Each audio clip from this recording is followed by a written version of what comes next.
the main thing about the holidays is the fact that we have so many expectations about the holidays. We expect it to be so good, and we know, all year long we're preparing for Christmas, and Christmas comes around, it's not, a lot of times, what it's cracked up to be. Because when that many people get together, there's going to be conflict. And I think we just need to be more realistic about, our expectations for Christmas. It can be a happy time, but it's not going to be perfect.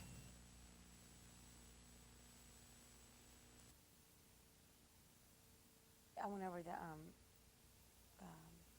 the signs of depression, what it's like, a lot of statistics on depression.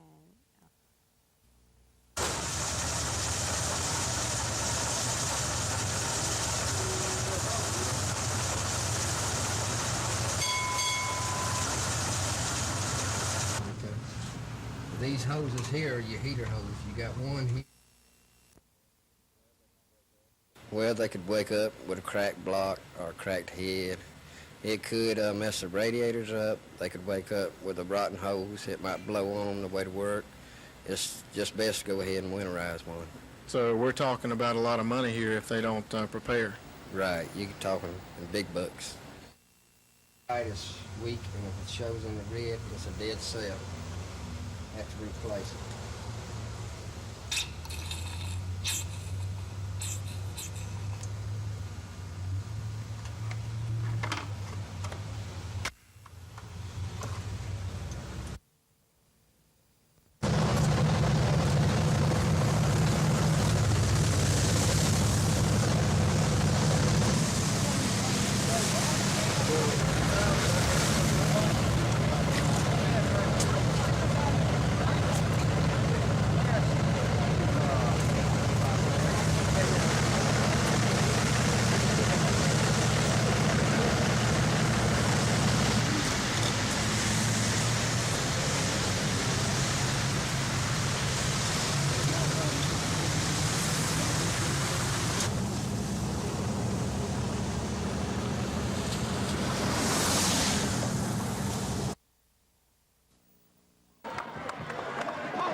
Roger that, Jerry.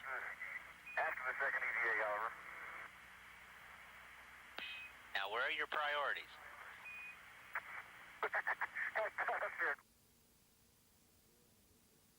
It's very ambitious.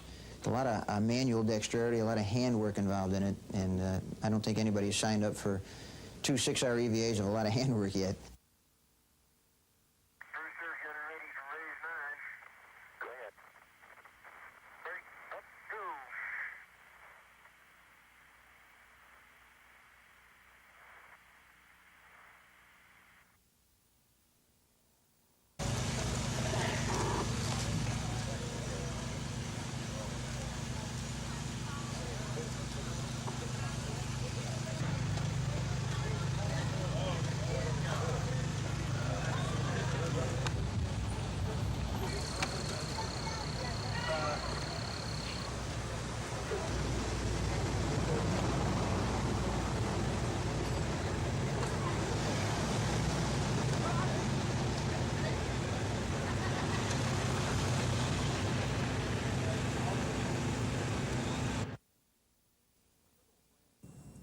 federal grand jury indicted the 7 defendants in October after an investigation into abuse charges at Kilby Correctional Center.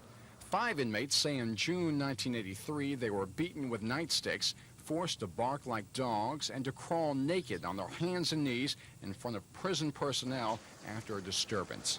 The 28-count indictment also accuses 4 of the defendants, including former Kilby warden Larry Spears and former Limestone Correctional Facility warden Jim Cook, with perjury for allegedly lying to the grand jury about the incident. All 7 defendants have pled not guilty to the charges. Some members of the law enforcement community in North Alabama have rallied around Cook. They've set up a legal defense fund for his defense. We believe very strongly in his innocence, and we were supported in that belief by the law enforcement community in general here, I think, in the county and probably in North Alabama. While you're trying to do your best to keep those people locked up, it's a constant headache just to avoid these type of suits. I will say this, I didn't do anything tonight at the incident of Kilby on June the 13th. Shortly after the indictments were handed down, State Prison Commissioner Fred Smith transferred the 7 to administrative positions, which he says follows prison department policy. U.S. District Judge Robert Varner has already ruled against 2 defense motions, which would have moved the trial out of this area and also allowed the defendants to be tried separately.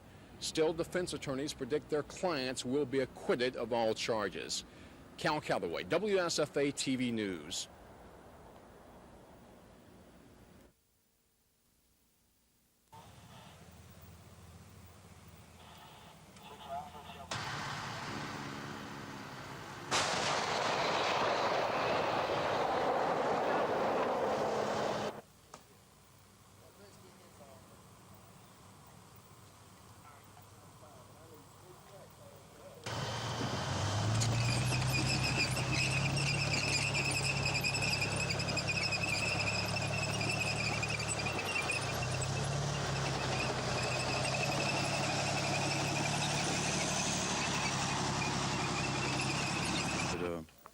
You'll never forget. I've been in that. And in doing so, this would cause storage to be stored at the site operating, and that is where some of the waste from Alabama and that low-level waste should be handled by state governments. So as a result of that project, shorter period of time than 100 years, that the stuff does leak out. sort of the executive summary section, volume 2. Bruce can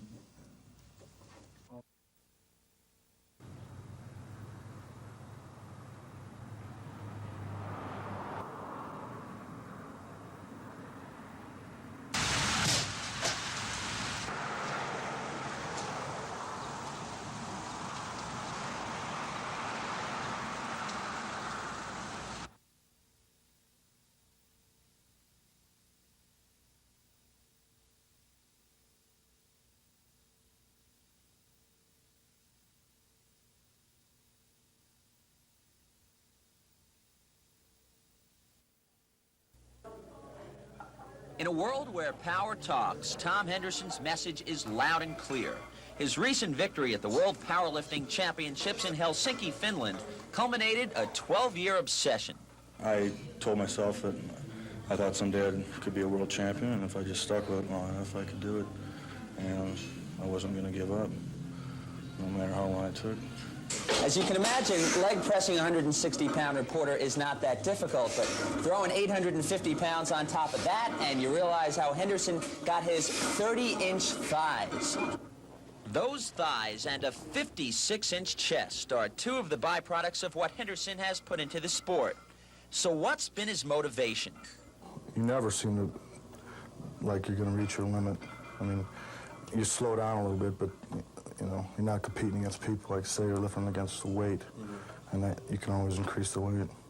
Henderson now talks about pursuing a career in bodybuilding, or perhaps even trying his hand at professional wrestling. But regardless of what direction he decides to take, Henderson will always know the power that comes with being #1. I take a lot of pride in what I did, and you can never take that away from me. I always have that. In Iowa City, Iowa, Bruce Callner, NBC News.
On the first hole, Arnold Palmer in the skins game for $15,000. But he misses a 1-foot par putt. That leaves it open to Jack Nicklaus. Jack will not miss. He picks up $15,000. He the early leader in the skins game. Then on the fourth hole, Arnold Palmer for $30,000. And Arnold gets the roll. So thus to the eighth hole, Arnold Palmer will have a chance for a $65,000 shot. He needs to make this to force another hole worth $75,000. Arnold Palmer gets it, so he forces a $75,000 showdown on the ninth hole. On the ninth hole, with Arnold Palmer looking on, Jack Nicklaus some 75 feet away. If he sinks it, he'll win the $75,000. If he misses, it'll carry over, and it carries over by a margin of an inch. From the skins game, I'm George Michael for NBC News.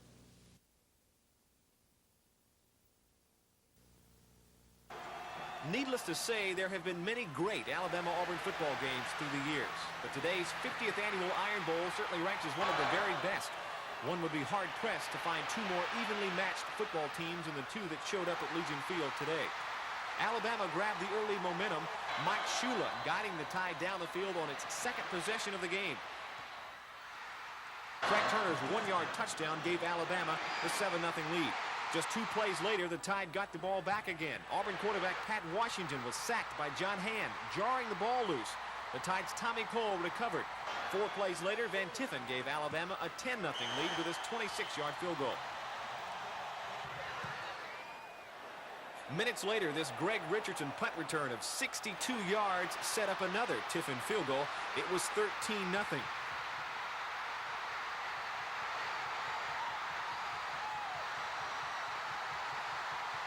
But then Auburn came storming back with an impressive offensive display. Bo Jackson, who suffered 2 broken ribs in the Georgia contest, took it the final 7 yards, cutting it to 13-7. Chris Johnson added his 48-yard field goal at the end of the first half. It was 13-10 Bama at the half. Auburn came back to take the lead in the fourth quarter. Bo Jackson cracking the goal line from 1 yard out. Auburn took the 17-16 lead with just over 7 minutes to play. But this game was far from over. Just 3 plays later, freshman tailback Gene Jumps got loose for this touchdown scamper. Bama was up 22-17. Well, it was just a play Mike called, on a quick count. And it threw the defense off a little bit, and our offensive line got on their blocks a little quick. And I cut back against the grain, and all I know. I seen, yardage, grass. But once again, Auburn showed tremendous poise, taking the ball right back down the field. On 3rd and goal, Reggie Ware bowled over for the touchdown. It was 23-22 Auburn. A 2-point conversion failed. But it looked like the ball game was over anyway. Only 57 seconds remained. But Alabama had other ideas. On a crucial 4th down and 4, Al Bell scampered for a first down on this reverse, a gutty call. Then Shula hit Greg Richardson to the 35-yard line.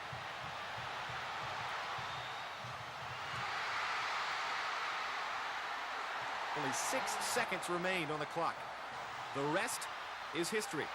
Van Tiffen came on to boot this 52-yard field goal as time expired. Alabama was a winner.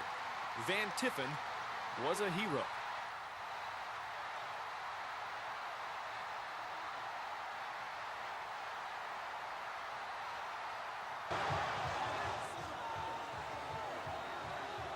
Well, it's, if that's what you want to call it, it's a great feeling. I've never experienced anything like it before, and I didn't know if it ever happened.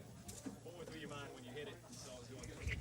Well, as I got to the ball, I thought, there's a possibility of it getting blocked as Kevin Porter, was right there at the ball. And then I knew I hit it good, and I looked up about a third of the way there. I noticed that it was down the middle, and I was just hoping it had the distance after that, which it did, and that was just the best feeling I've ever had. When we were in that situation, we realized that we still had 57 seconds to go, and we'd been in that situation before, and we had to keep our poise and work together to try to get the job done. It is really emotional. You're playing more for just, the win. It's for, like everybody says, for 364 days a year, and I think I'm going to live peaceful this year, too. They displayed everything out there that the coaches taught them. And we both played hard. We were just unfortunate to come up on the short end of the stick. I think everybody gave it all they had, and they sold out and gave it their best shot, and best shot wasn't enough, and sometimes that's the way life is. Today's 50th annual Iron Bowl Classic will long be remembered as just that, a classic. Reporting from Legion Field, Mark Thornhill, WSFA TV Sports.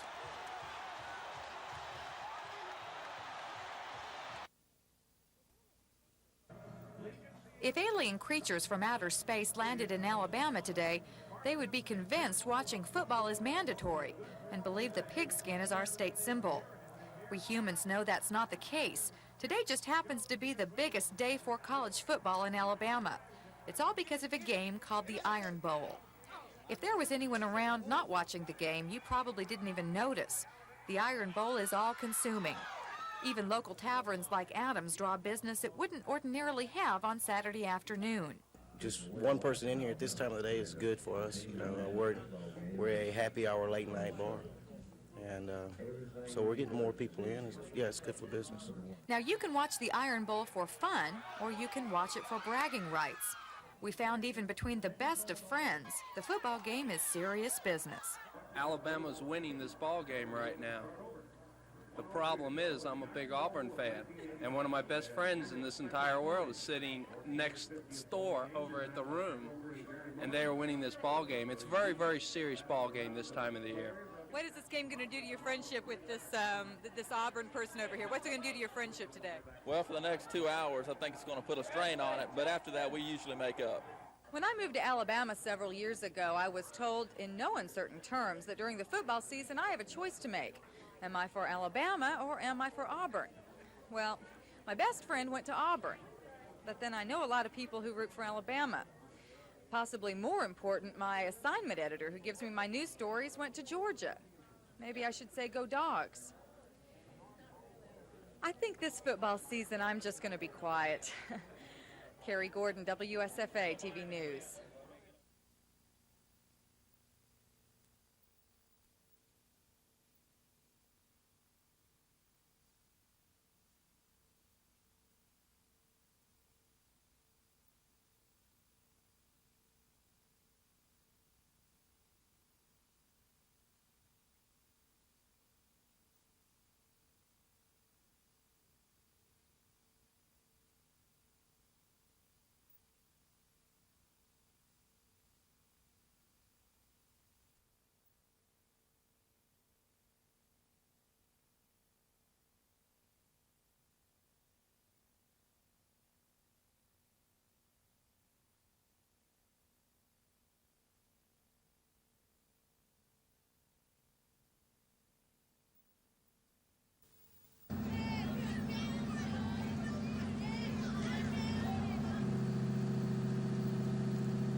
The Dexter Avenue Baptist Church has seen a lot of history.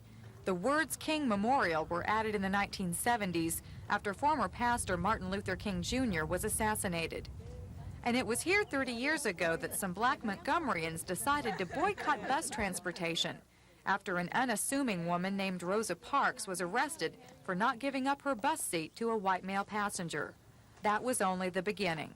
We worked years before the December 1st, 1955 incident of my arrest. Just as the bus boycott gave birth to a fight for civil rights, the boycott also brought forth a tool for making Montgomery a better place for blacks to live, the Montgomery Improvement Association.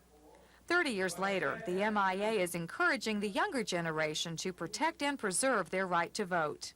We have forgotten the days when we were subjected to literacy tests, poll taxes, and outright violence to cast our ballot. We have forgotten the days of fire hoses, clubs, dogs, and lynch mobs. This high school senior received more than applause for her comments.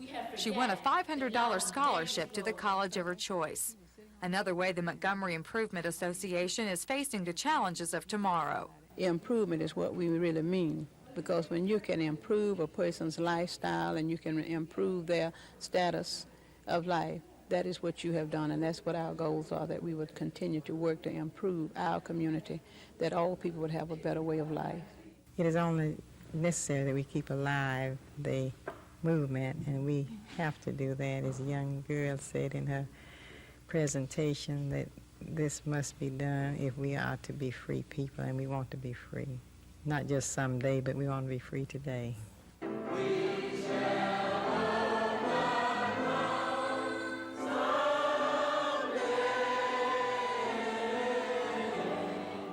Carrie Gordon, WSFA TV News.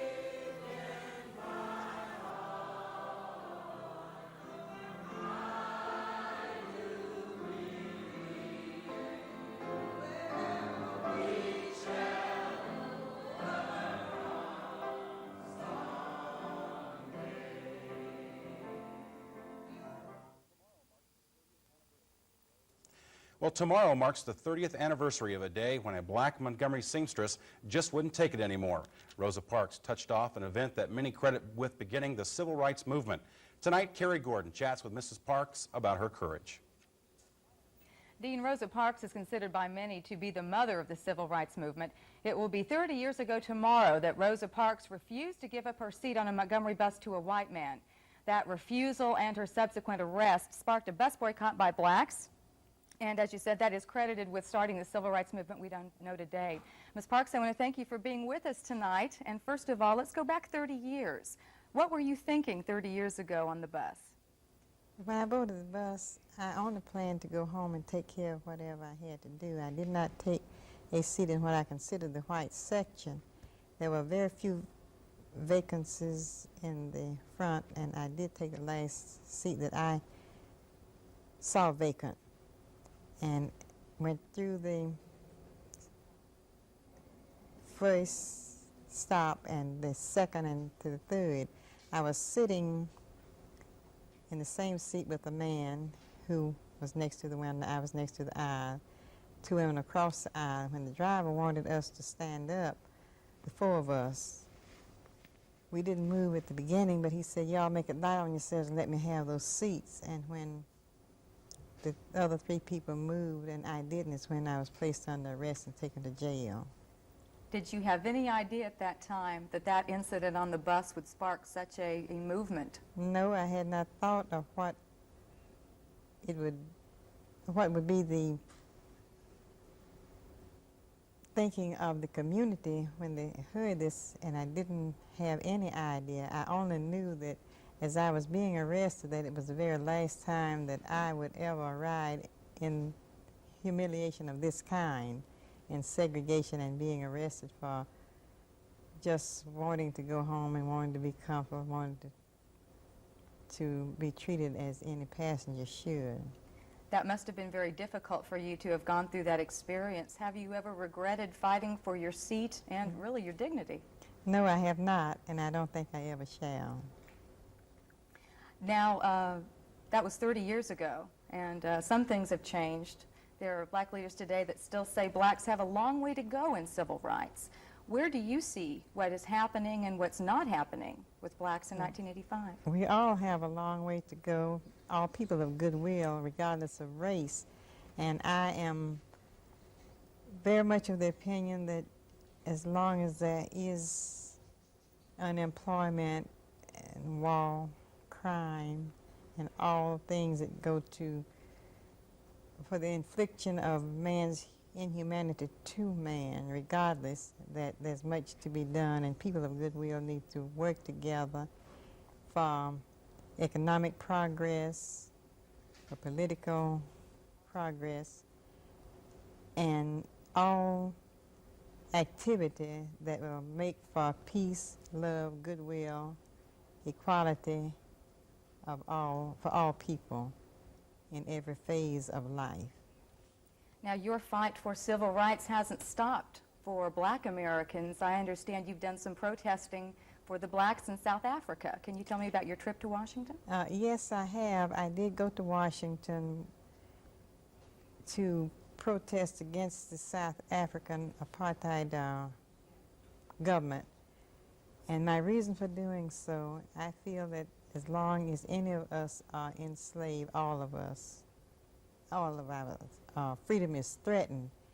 I was very concerned about South Africa even during the days and before the days of our bus protests, because as long as I could have been able to read about the treatment of the natives of Africa, which the many they are in the majority, and it does not improve, and we shall continue to work and to protest the lack of freedom and protest oppression and denial of those who are being held in bondage, being worked for nothing, almost nothing, and being denied freedom of movement wherever, even in their own native land. As we continue to fight for civil rights even here in the United States, your purpose for being in Montgomery is to commemorate the historic bus ride that you had 30 years ago.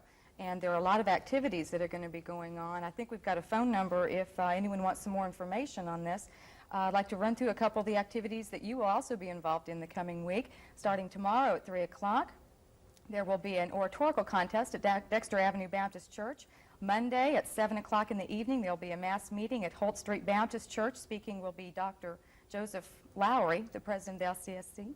And then Tuesday, there will be a workshop that evening at the Mount Zion AME Zion Church. Wednesday at 7 o'clock, there'll be a youth rally at St. Jude, and that'll all wind up with a banquet, Lily Baptist Church, Thursday night. Thank you so much for being with us. We Thank really you. enjoyed it. And I'm a guest of Mrs. Johnny Carr, who is president of the Montgomery Improvement Association. And that who is sponsoring the events this week. Yes. Very good. Thank you, and we'll be back with more news in just a moment.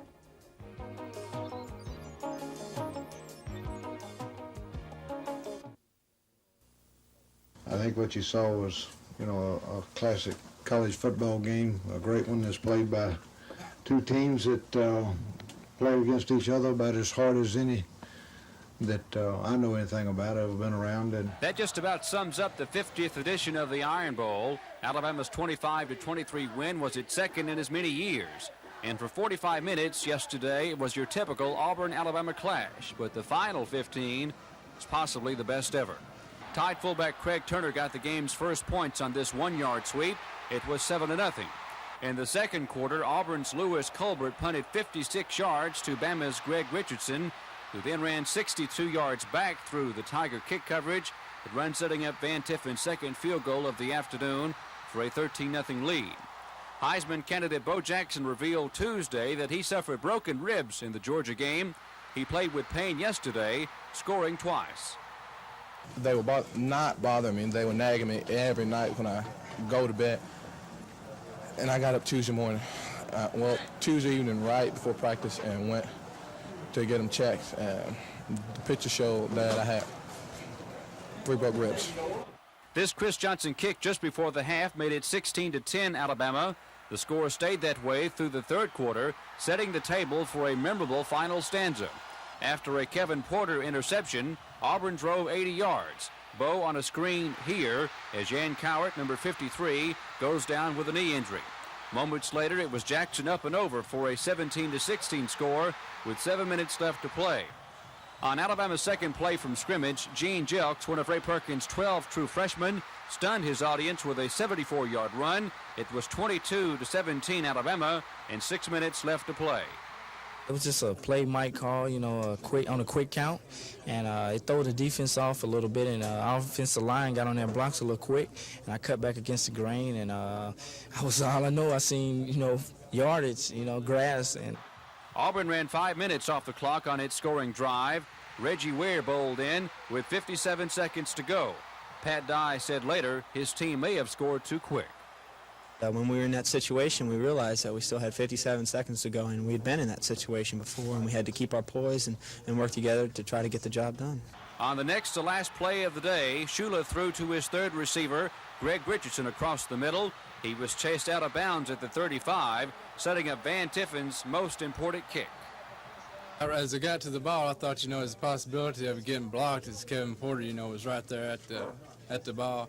And then I knew it hit it good, and I looked up about a third of the way there. I noticed that it was down the middle, and I was just hoping it had the distance after that, which it did, and that was just the best feeling I've ever had.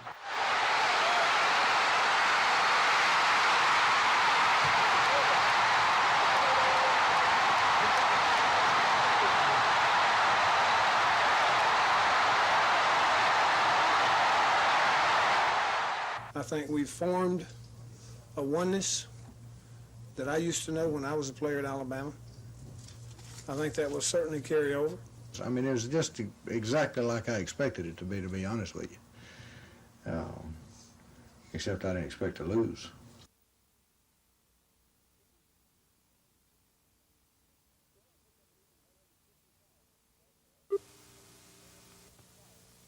Zeller picked up an even $150,000 at the 12th hole. After 5 $25,000 carryover holes, Fuzzy rolled this putt in from 12 feet. He pocketed the cash, not bad for just one stroke of the putting blade. Now we move to the 18th hole. Zeller, using a putter he borrowed just last night from Arnold Palmer, rolled in another birdie. The only man that could tie him was Jack Nicklaus. But with Zeller watching with strong interest, Nicklaus missed his bird, and that put another $70,000 in Zeller's pocket. Fuzzy wound up the big winner, cashing in for $255,000. I'm Jack Gregory, NBC News.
We're not talking about some little street pusher who's trying to make a little money to buy himself some more drugs. We're talking about a man who was in business dealing drugs. We were questioning anything Martin did, and as far as I'm concerned, as a friend as well as an employer.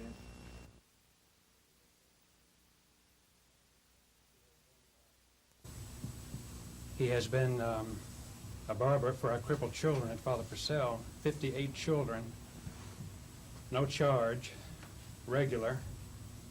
About 2 days ago. Thank you, sir. If he is paroled. I don't think so. If I'm a Martin, he'll stay with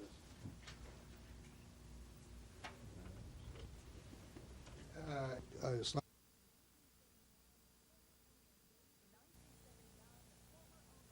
In 1979, the former owner of David's Den hairstyling salon in Montgomery was convicted of selling cocaine and possessing marijuana. Sentenced to 30 years, Durden stayed behind bars for 28 months and then in October 1983 was placed in work release. He now works in a local salon and his current employer testified in his behalf before the parole board. I have developed a feeling of total confidence and belief in his honesty, his integrity, and his will to live the proper kind of life should he be paroled at this time or whenever he is released from the prison system. While on work release, Durden also cuts hair for crippled children. He has been a barber for our crippled children at Father Purcell, 58 children, no charge, regular. I think he deserves a chance to be free. But representatives from the Attorney General's office and the Montgomery County District Attorney's office protested Durden's release, saying he should serve more time and pay his entire $10,000 fine. Today, the Montgomery County Circuit Clerk's office received $5,000 from Durden for the fine, but it was too little, too late. The Assistant District Attorney believes Durden should stay in custody. For him to receive 30-year sentence and then to be released in less than 5 seems to me to fly in the face of what Judge Phelps was trying to do in sending a message not only to Martin Durden, but to the other drug pushers and dealers out there. The board agreed, denying Durden's parole. Board Attorney Al Smith says the board should set a date tomorrow for Durden's next parole hearing. Board member Elin Lambert says although Durden wasn't paroled today, he will most likely be released in 3 years because of Alabama's good time law. Lisa Walsh, WSFA TV News. Had to leave because of flight.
It is only necessary that we keep alive the movement, and we have to do that. As a young girl said in her presentation, that this must be done if we are to be free people, and we want to be free. Not just someday, but we want to be free today.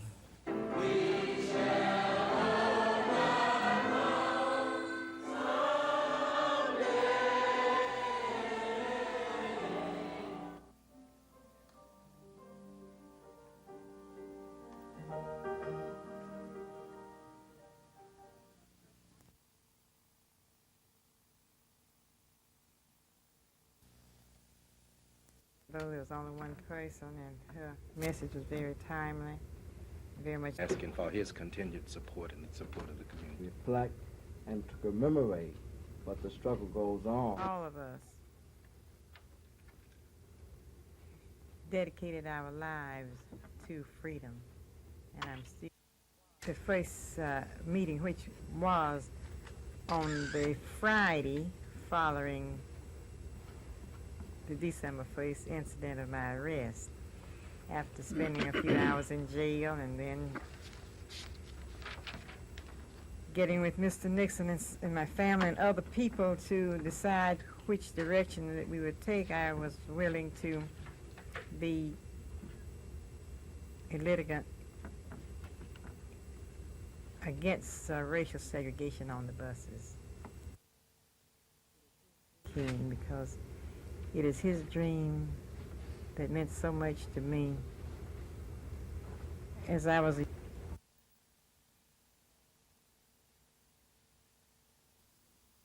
May your stay be pleasant. If there's anything that you want that your person and one institution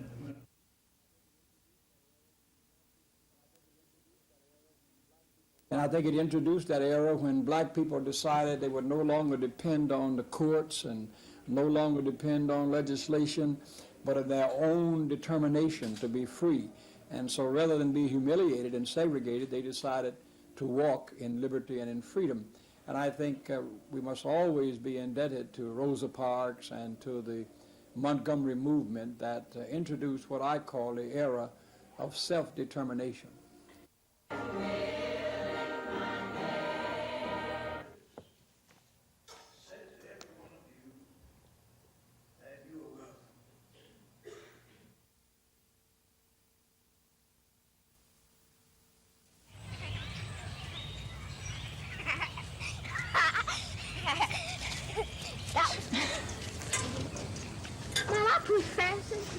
You just swag.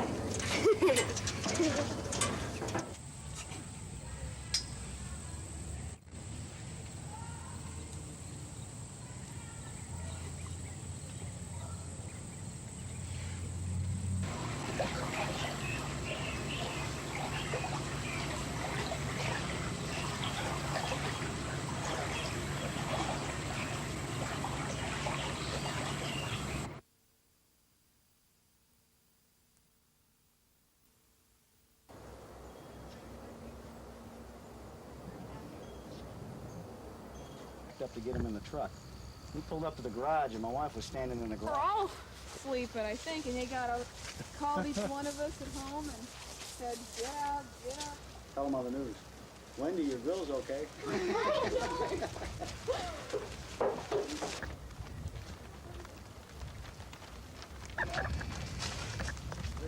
out for nails over there. Need a casualty.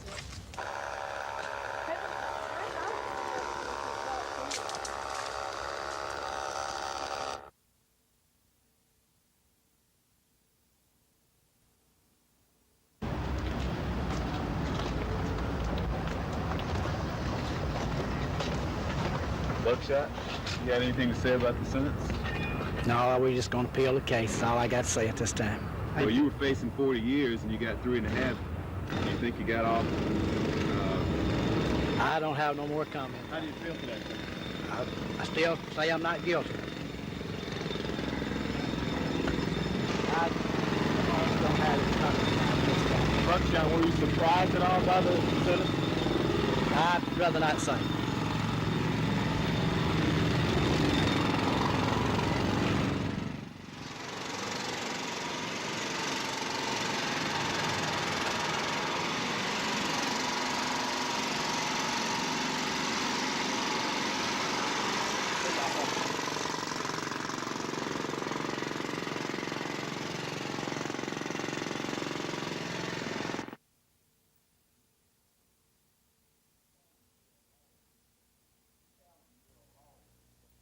Tell them you're a lawyer, because you weren't much of one anyway.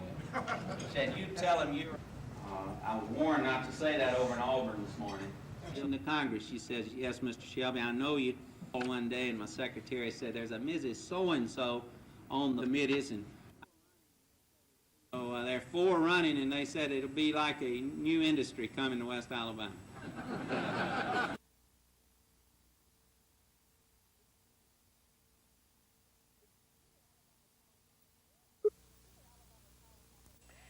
Neither Alabama Power Company or Alabama Gas Corporation want to cut your power off, especially during these cold winter months. So if you get a bill and you can't pay it, call them or go by the office and try to work out a way so that you can make the payments.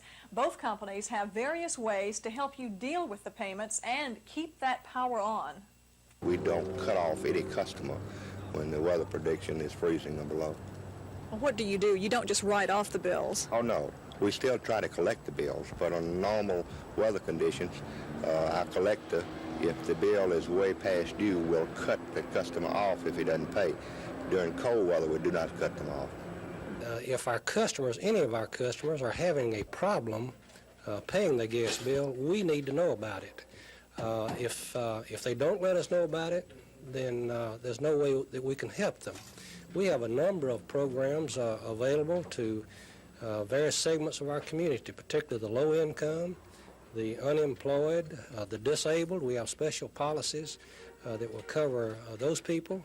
We also have policies and programs for other customers, but the main thing is that we need to know if they have a problem. If we don't know it, then there's not much we can do about it. And since this is the first cold weather of the season, some common sense tips to remember. Bring plants and animals inside. If pipes are exposed, wrap them up. Keep a faucet dripping when the temperatures dip to freezing. And keep your curtains closed to help insulate your house. Gina Gregory, WSFA TV News.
Time of giving and getting that we have already received the money here among us.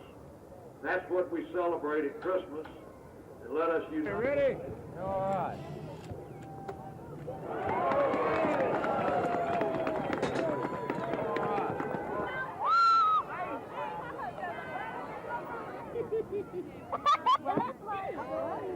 Can you smile? Look over here.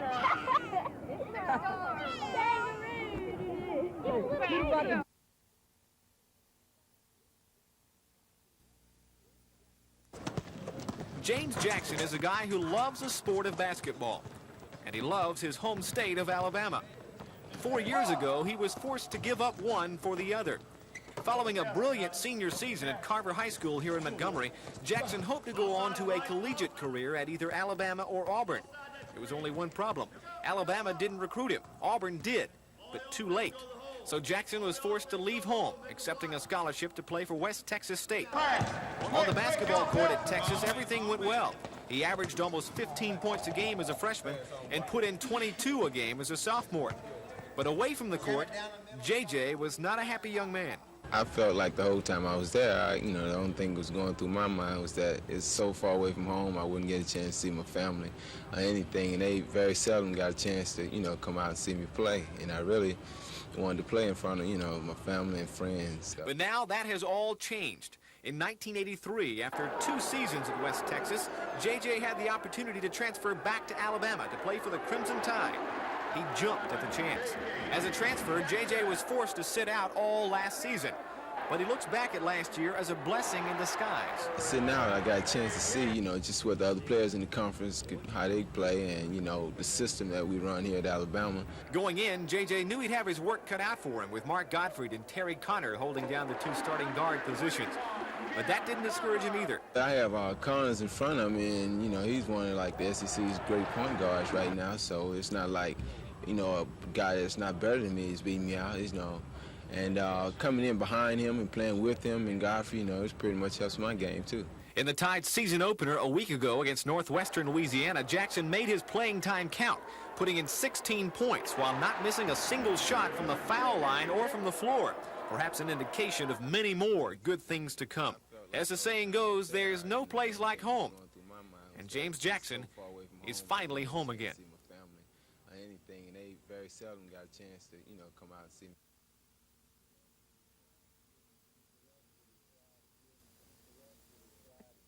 Mr. Rust will be tried here in Montgomery County for 1 count of sodomy in the 1st degree.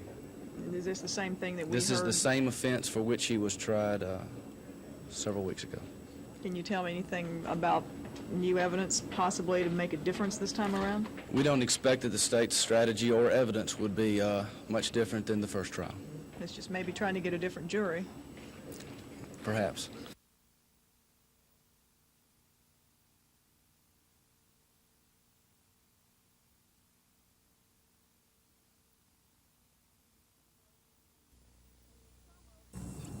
In the summer of 1983, inmates in cell block A of Kilby Prison in Montgomery tore the toilets off their cell walls and set their mattresses on fire to protest short haircuts they'd received that day. This according to attorneys representing both inmates and guards at the prison. Cell block A is a segregated block where the most dangerous prisoners at Kilby are housed. Defense lawyers for the guards say 8 of the rioting prisoners have life without parole sentences. Today, in opening arguments of the federal trial, Assistant U.S. Attorney David Allred, who represents inmates, said that as punishment for the destruction, the inmates were stripped and forced to crawl naked on their hands and knees for 2.5 days while guards beat them with billy clubs. Attorneys for prison guards and administrators charged with depriving inmates of their constitutional rights say the inmates couldn't wear clothes because guards feared the prisoners might conceal weapons. And the inmates who outnumbered the guards were forced to crawl while cleaning up the mess from the riot because guards felt the inmates would be less likely to attack them with cracked porcelain from the toilets if they weren't standing. Under federal law, depriving an inmate of his constitutional rights is a misdemeanor, punishable by up to 1 year in prison. However, 4 of the defendants are also charged with perjury, which is a felony and punishable by up to 5 years in prison. Lisa Walsh, WSFA TV News.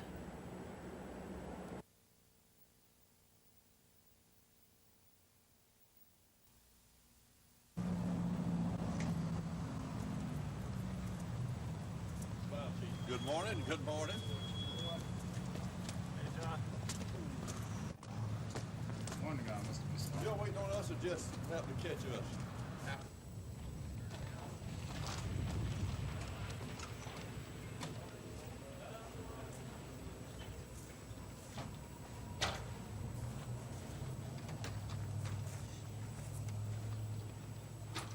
Sambo, I'll see you down. Sambo.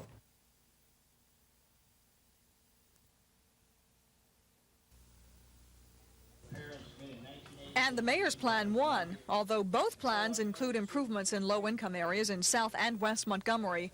One area the mayor's plan didn't include that the citizens group did is improvements on Cherry Street. Cherry Street improvements would just be the first step. There's a tremendous amount of work that's going to have to be done as they extend Harrison Road into N Street. But we felt like it'd be best to go ahead and start with that now and try to alleviate some of the drainage problems. And there were other programs that I thought had a higher priority right now. And if we get the other funds, one of the number one priority for additional funds will be the Cherry Street program. I'm very much for it. Estes asked the council to send a resolution to Washington supporting the block grant program. He and the mayor, however, don't see eye to eye on the idea. Cutting the program out or getting the changes made, my choice would be to cut the program out until the changes are made. I think it's grossly unfair. the city of Montgomery would lose $1 million. Portions of the city of Montgomery. I think in the beginning the program was good because it allowed the city council to decide how the money is to be spent.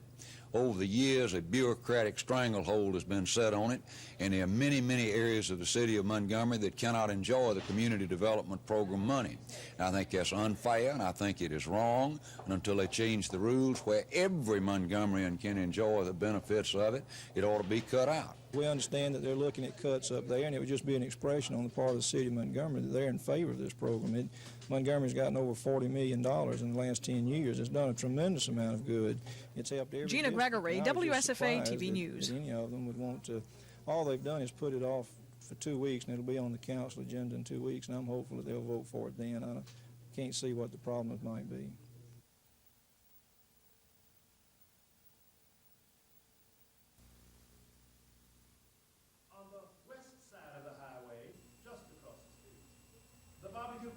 What do you do for lunch, he said. I answered that since I am not a brown bag person,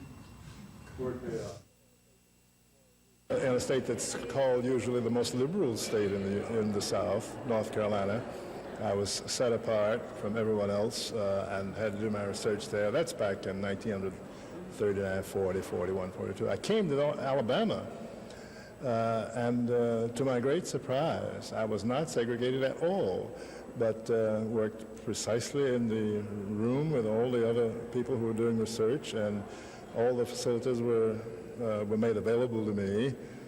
And then when I went on to Louisiana, there were laws, there were rules or practices against my even coming into the archives at all.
Find it difficult to lobby for something for all of them as strong as they can lobby for something for themselves. Some exceptional progress in the last 2 years because the state, number one, has recovered nicely from the recession, and the commission is asking for your support for this program to enable Alabama. That's what we have to do. You're the one that holds our backs. Thank you, Mr. Sheriff. We take that position